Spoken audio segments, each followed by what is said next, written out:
오늘 우리에게 주신 하나님의 말씀은 예레미야서 42장 13절로부터 17절까지의 말씀입니다.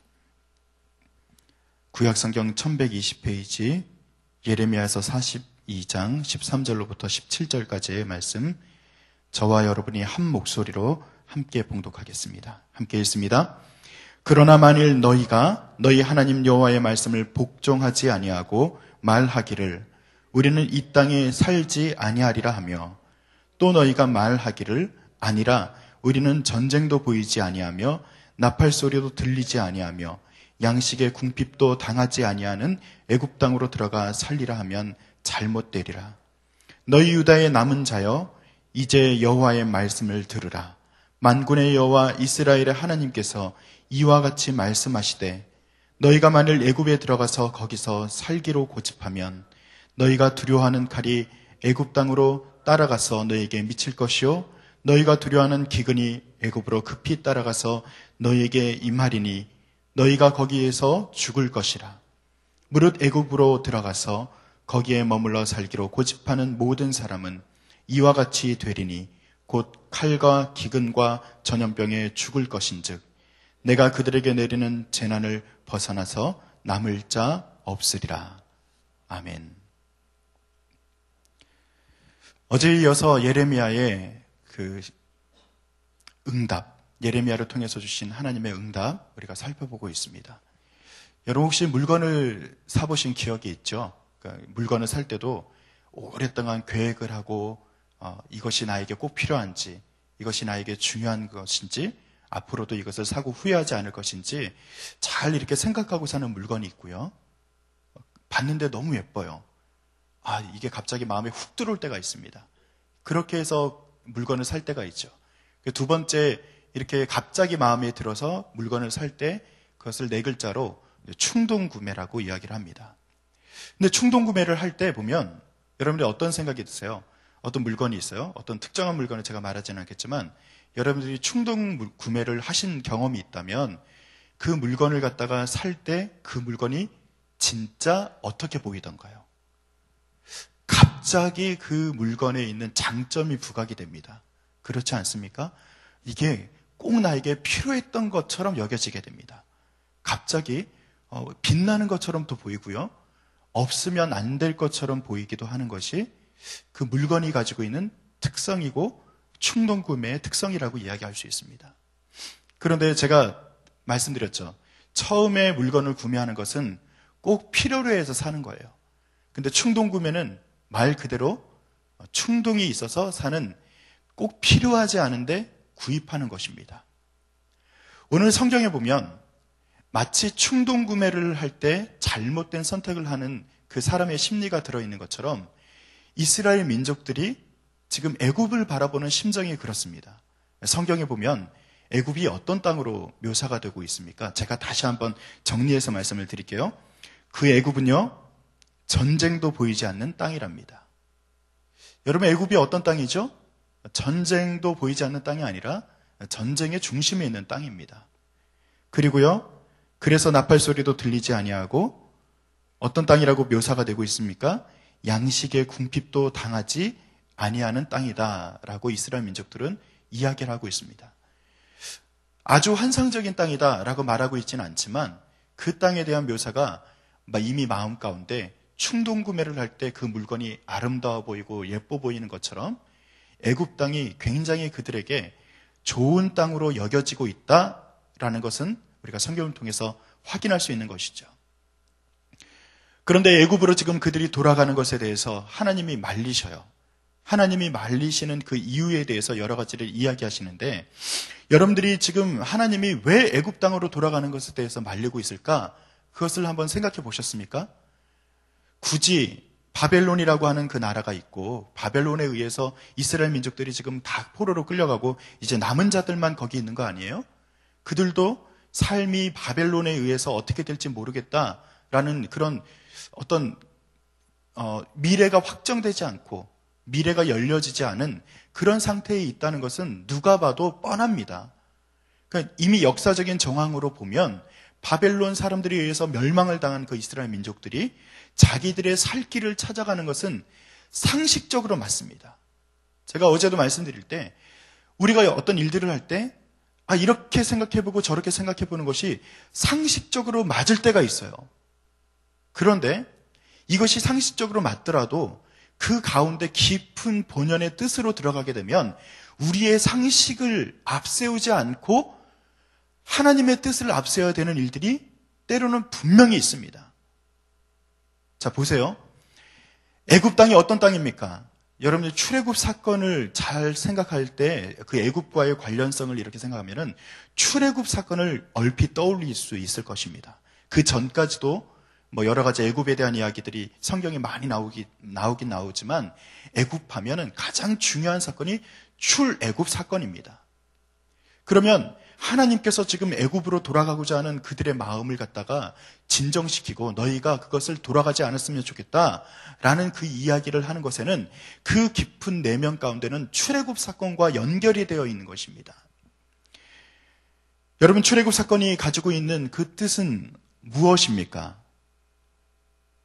첫 번째는 하나님께서 아무 공로 없는 그 민족을 구원하셨다는 것을 보여주는 사건입니다. 이런 출애굽 사건에서 가장 중요한 것은 이집트에 그 머물고 있었던 이스라엘 민족들이 자기의 공로, 자기의 손, 자기의 노력, 이것으로 인해서 구원받은 종족은 아니에요. 그들은요, 단지 그곳에서 하나님이라는 존재에 대해서 어렴풋이 알고 그냥 우리가 믿던 하나님이 이집트에 있는 신보다도 좀 못한 존재구나, 이런 정도의 마음을 가지고 살고 있었던 민족들이 대부분이었습니다. 그 중에 모세라는 사람에게 하나님께서 자기를 보여주시고 너가 지금 믿고 있는, 네가 지금 앞에 서 있는 이 하나님은 너가 생각하는 것처럼, 너희 민족들이 생각하는 것처럼 이 세상에 있는 수많은 민족들이 가지고 있는 신들 중에 한 신이 아니라 세상에 있는 어떤 신보다도 이 세상을 만드시고 이 세상을 창조하시고 이 세상을 인도하시는 유일무이한 하나님이다라는 것을 그때 모세에게 보여주신 거예요. 그리고 나서 그 이스라엘 민족들에게 이야기하는 겁니다. 10가지 재앙을 통해서, 그 10가지 재앙은 여러분들이 잘 알고 있는 것처럼 하나하나 이집트가 지금 섬겼던, 이집트는 세상의 대표의 주자가 이집트예요. 이집트가 여태까지 섬겨왔던 그 하나하나의 신들에 대해서 하나님께서 물리치시고 그것들이 진짜 신이 아래라는 것을 보여주기 위해서 그 10재앙을 통해서 보여주신 거잖아요. 그리고 나서 이집트에 있었던 그 이스라엘 민족, 약속의 민족들을 끌고서 하나님 그들의 공로와 상관없이 그 어린 양의 피로 인하여서 그들을 구원하고, 그리고 그들을, 이스라엘 민족들을 어디로? 바로 오늘 이 땅이라고 표현하고 있는, 오늘 성경에서 보면 이 땅이라고 나와요. 이 땅이라고 나오는, 표현하는 이곳, 바로 그 약속의 땅으로 하나님이 인도해서 데려가신 거예요. 그것은 어떤 이유가 있습니까? 하나님께서는 하나님의 말씀대로 살아가는 민족을 부르신 겁니다. 그 전까지는 자신들의 논리, 왕을 세워야 되고 힘의 통치를 해야 되고 자기의 이성을 가지고서 상식적인 범위 내에서 통치되어지는 세상이 만연해 있던 그 세상에서 하나님의 신정국가를 이루기 위해서 하나님은 그 민족을 끌고서 이집트에서 이스라엘 땅에 정착하게 하신 겁니다. 그래서 다른 나라에 없는 제도인 레위인들을 통한 그 제사장 지파를 통해서 교육과 그리고 제사를 통해 계속해서 하나님과 함께 동행하는 그것을 주시기 위해서 하나님의 성전이라는 제도도 허락하시고 하나님의 뜻을 그 안에 마음껏 펼치기 위해서 이집트에서 불러내서 하나님이 이스라엘 민족들을 그곳에 있게 하신 거예요. 어찌됐건 지금은 그들이 말을 듣던 말을 듣지 않았던, 그들이 지금 현재 일어나고 있는 일들은 그럼에도 불구하고 거기 와서 계속해서 말썽을 부리잖아요. 하나님 없이도 살아갈 것처럼 보이잖아요. 그들은 와서 바알신을 섬기고 아세라신을 섬기잖아요. 계속해서 그들이 바알신, 아세라신을 섬긴다라는 것은 무엇이 들어있냐면은 그들은 아직도 물질을 섬기는 그런 종족으로 계속해서 아직도 정제되지 않은 모습으로 그들이 그 땅에 있었다는 겁니다. 그래서 계속해서 그들이 이 방법, 저 방법, 그리고 이 신, 저 신, 오만 잡신들을 섬기기도 하고 그렇게 하면서 하나님의 마음에 들지 않았던 거예요. 하나님은 지금 이스라엘 민족들을 바벨론을 통해서 치시지만, 그러나 바벨론을 통해서 치실 때 진짜 이 민족들이 완전히 싸그리 멸망했으면 좋겠다, 그런 생각으로 하나님이 치신다, 그건 아니라고 했죠. 하나님이 어제도 말씀드린 것처럼 불쌍히 여기사라는 그 단어에서 보면 하나님은 지금 그 민족들을 불쌍히 여기고 있는 거예요. 우리 자녀들이 아무리 잘못해도 나의 자녀, 나의 사랑하는 딸, 나의 사랑하는 아들은 우리의 자녀잖아요. 그들을 때리면서도 불쌍하게 여기고 다시 돌이키기를 소원하는 것이 부모의 마음인 것처럼 하나님도 그들을 때리면서도 그 땅에 거하면서 하나님의 말씀대로 살아가는 그 민족이 되기를 소원하고 계시는 것이 바로 하나님의 마음입니다. 그런데 이집트에 다시 돌아가겠다고요. 이스라엘 민족들이 그 땅에서 하나님이 부르신 그 이유에 대해서 그들이 알고 있을 거예요. 이미 많은 선지자들을 통해서 말씀하셨으니까 말이죠. 그럼에도 불구하고 다시 돌아가겠다고요. 그 땅이 더 좋아 보인다고요. 여러분, 이런 이유들이 우리에게도 있지 않습니까? 하나님을 믿고 지금 우리는 결단하고 이 자리에 나와서 앉아 있습니다. 예수 그리스도의 십자가의 공로로 인하여서 우리는 구원받은 자로 이 자리에 앉아 있어요. 그런데 자꾸 곁눈질합니다. 세상이 좋아 보여요. 이 세상이라는 단어로 제가 뭉뚱그려서 말하고 싶지 않고, 성경에 보면은 우리가 굉장히 많은 단어들이 쓰여져 있는데 그중에서 하나님이, 예수님이 특히 경고하는 것 중에서 가장 많은 그 부분을 할애해서 쓰는 단어가 물질, 돈에 대한 문제입니다. 여러분, 세상의 모든 논리 가운데서 돈, 다른 건 모르겠어요. 다른 뭐 이것저것에 대해서는 우리가 민감하지 않은데 돈의 문제만 걸려 있으면 그것으로 자꾸 마음이 더 기울어가는 것은 우리에게 있는 참 큰 약점 중에 하나입니다. 돈 문제만 부딪히면은 이 문제에 있어서 하나님의 뜻과 하나님의 정성, 하나님의 인도하심에 대해서 생각하기보다는 그 돈이라는 그 논리에 의해서 우리가 마음이 훅 끌려갑니다. 마치 이집트가 그것이 살기에 참 좋아 보이는 땅인 것처럼, 평화로운 땅인 것처럼 그 돈이라고 하는 그 존재 자체가 하나님보다도 더 귀하게 여겨질 때가 있어서 그것에 마음을 쓸 때가 있다는 것이죠. 사랑하는 성도 여러분, 우리가 돌아가야 될 땅은 없습니다. 우리가 머물러야 될 땅은 바로 하나님의 말씀 가운데 머무는 것, 이것이 우리에게 주어진 하나님의 축복의 자리입니다. 그래서 우리가 매일매일 하나님의 말씀을 듣고 하나님의 말씀을 묵상하고 하나님의 말씀 가운데 살아가는 것은 구원받은 자가 당연히 해야 될 당연한 모습이에요. 그런데 우리가 하나님의 말씀대로 살아가고 순종하기보다는 여러 가지 조건들을 내세워서 하나님 없이도 살아갈 수 있는 민족인 것처럼 우리가 생각하게 된다면 그것은 분명히 돌이켜야 될 제목이다라고 생각을 합니다. 오늘 그 가운데서 돌이켜야 될 일들이, 오늘 성경에 보면 재미있는 표현이 두 단어가 나오는데 15절에 보면 너희 유다의 남은 자들이여 이제 여호와의 말씀을 들으라. 만군의 여호와 이스라엘의 하나님께서 이와 같이 말씀하시되 너희가 만일 애굽에 들어가서 거기에 살기로 뭐라고 써 있습니까? 고집하면이라고 기록이 되어 있죠. 그리고 또 한 번 더 고집하면이 기록이 되어 있는데 17절에도 기록이 되어 있어요. 무릇 애굽으로 들어가서 거기에 머물러 살기로 고집하는 모든 사람들은 이라고 기록이 되어 있습니다. 이 고집하다라는 단어를 제가 이제 주석을 보다 보니까 고집하면이라고 하는 것이 뭐 우리가 고집이 세다, 뭐 이런 결심을 했다, 내가 마음에 이제 어떤 확신을 했다, 이런 것이 고집일 수 있잖아요. 근데 성경적인 어떤 그 단어 가운데 이런 뜻이 들어있다고 합니다. 너희 얼굴을 확정했다라는 뜻이 들어있다고 합니다. 우리의 얼굴을 이제 어떻게 하기로 확정했다? 그곳에 두기로, 그곳의 방향에 고정시키기로, 우리의 시선이 그곳에 두기로 확정했다라고 기록이 되어 있는 것입니다. 근데 저는 여기 이집트에 가기로 한 이스라엘의 민족의 고집에 대해서 이제 묵상하다 보니까 반대로 한번 생각해 봅시다. 예레미야가 누구의 종이죠? 하나님의 그 사도예요. 하나님의 그 대신해서 전하는 바로 선지자입니다. 이 예레미야의 모습을 한번 보았습니다. 이스라엘의 민족에게 있는 고집이 예레미야에게도 있어요, 없어요? 예레미야에게도 있어요. 그러니까 이 고집은 고집인데 그 얼굴을 확정하는 건 똑같은 확정인데 이스라엘 민족들에게만 고집이 있는 것이 아니라 예레미야에게도 똑같이 있습니다. 저는 진짜 지금 예레미야서를 쭉 묵상하면서 예레미야라는 사람이 얼마나 대단한지, 뭐 예레미야라는 사람이 그렇다고 해서 뭐 진짜 우리보다 완전히 차원이 다른 사람이다, 저는 그렇게 생각하지도 않습니다. 우리도 예레미야처럼 쓰임받을 수 있기 때문이죠. 저는 그거에 대해서도 확신하는 바입니다.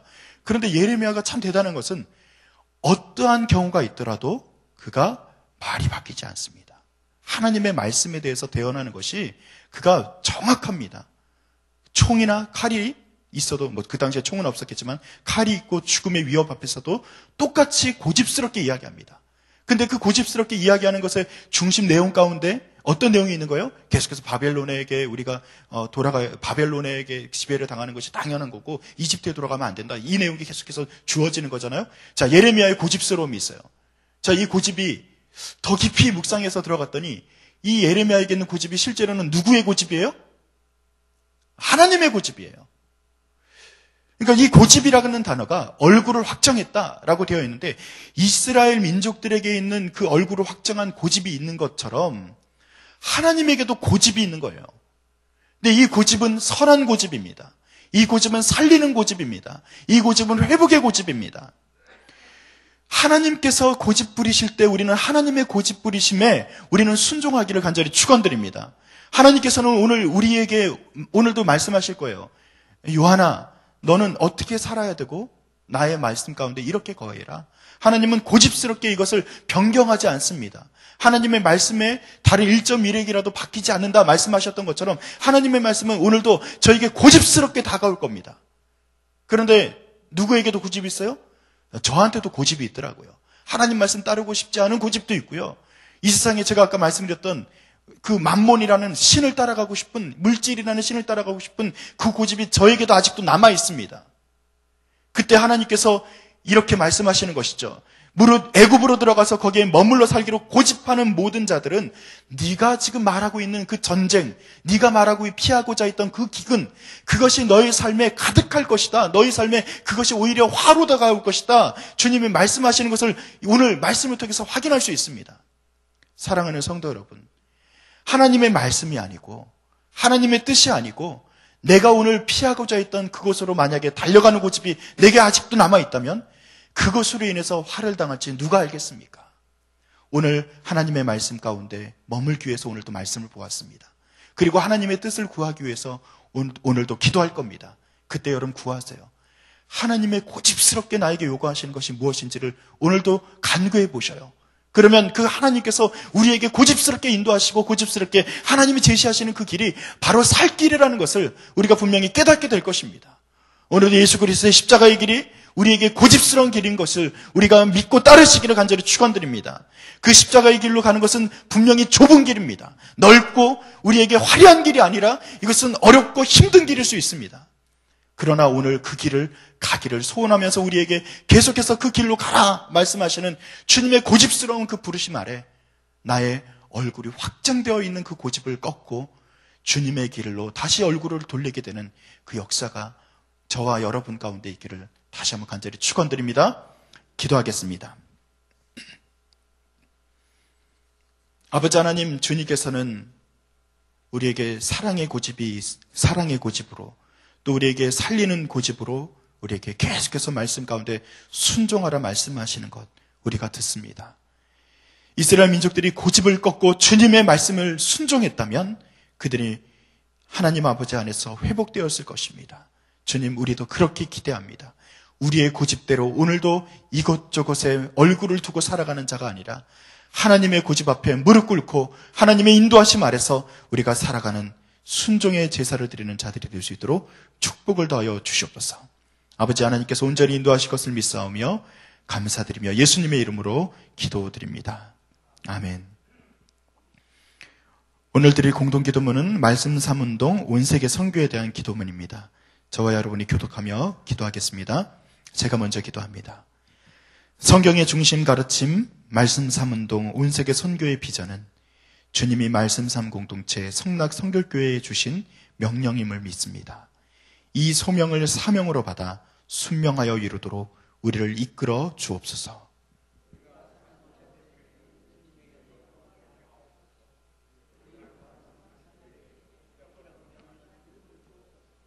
문제를 통찰하는 지혜와 한계를 넘어서는 용기를 주시며 하나님 나라를 위해 헌신하는 사람들을 보내주셔 거룩한 영적 부흥을 함께 누리고 나누게 하옵소서.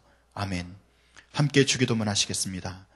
하늘에 계신 우리 아버지, 아버지의 이름을 거룩하게 하시며 아버지의 나라가 오게 하시며 아버지의 뜻이 하늘에서와 같이 땅에서도 이루어지게 하소서. 오늘 우리에게 일용할 양식을 주시고 우리가 우리에게 잘못한 사람을 용서하여 준 것 같이 우리 죄를 용서하여 주시고 우리를 시험에 빠지지 않게 하시고 악에서 구하소서. 나라와 권능과 영광이 영원히 아버지의 것입니다. 아멘. 이 시간 다음과 같은 기도 제목으로 기도드립니다. 지금 들은 말씀이 우리 삶으로 이어질 수 있도록 기도하시기 바랍니다. 전도 대상자를 품고 기도할 때 전도의 구체적인 기회를 가질 수 있도록 또 기도하시기 바라고요. 오늘 화요 여전도의 가운데 기도의 가운데 은혜를 더하시고 각 교구 전도대를 복음 전파의 도구로 사용해 줄 수 있도록 주님 축복을 더하여 주시옵소서. 태아영화부터 싱크부서까지 다음 세대들이 주의 말씀으로 잘 자랄 수 있도록 인도하여 주시옵소서. 특별히 또 미자립 동역교회들을 축복하시고 부흥과 성장과 자립을 통해 하나님의 영광의 열매가 될 수 있도록 우리 이웃하고 있는 동역교회들을 위해서 또 기도해 주시기 바랍니다. 우리 기도 제목을 따라 기도하시다가 각자 자유롭게 돌아가시기 바랍니다. 우리 함께 기도하겠습니다. 아버지 하나님 감사드립니다. 주님, 오늘도 나의 모습을 걷기 위해서 이 자리에 나왔습니다. 아버지 하나님, 내려놓기 위해서 이 자리에 나왔습니다. 주의 말씀 가운데 우리가 살아가게 하시고 하나님께서 우리에게 제시하시는 그 살기를 통해 나아가서 주여 축복을 받아주시옵소서. 우리에게 있는 그 길들이 하나님 아버지와 함께 동행하는 길들이 소원합니다. 아버지 하나님 그 길들을 소원하고 주 앞에 간구합니다. 주님께서 이 땅을 떠나지 말라, 언약의 자리를 떠나지 말라 주님 말씀하셨는데 아버지 하나님 아시고 나는 이 세상의 것을 마음을 두고 아버지 하나님 이것저것 것을 마음을 기울이고 있는 것을 보게 됩니다. 연약한 저를 용서하시고 아버지 하나님 붙들어 주셔서 주님의 길에 온전히 설 수 있도록 축복을 더하여 주시옵소서. 아버지 하나님, 특별히 우리가 전도 대상자들을 품고 기도하는 가운데 있습니다. 아버지 하나님, 그들을 위해서 기도하는데 또 그들을 위해서 전도의 기회를 갖고자 할 때 하나님께서 길을 여시고 전도의 구체적인 기회들이 열릴 수 있도록 축복을 더하여 주시옵소서. 아버지 하나님, 화요일 전도의 기도의 가운데 하나님의 은혜가 있기를 소원합니다. 말씀을 전하시는 귀한 사역자님들을 축복하시고 아버지 그 시간 기도하는 것이 하나님에게 온전히 색깔되는 기도가 될 수 있도록 도와주시옵소서. 아버지 하나님, 화요일 전도에 전도하는 전도대원들이 있습니다. 아버지 하나님, 전도팀들을 축복하시고 그 전도대가 복음 전파의 온전한 도구로 쓰임받을 수 있도록 축복을 더하여 주시옵소서. 우리 교회에 있는 태아영부터 싱크부서까지의 다음 세대들을 축복하여 주시옵소서.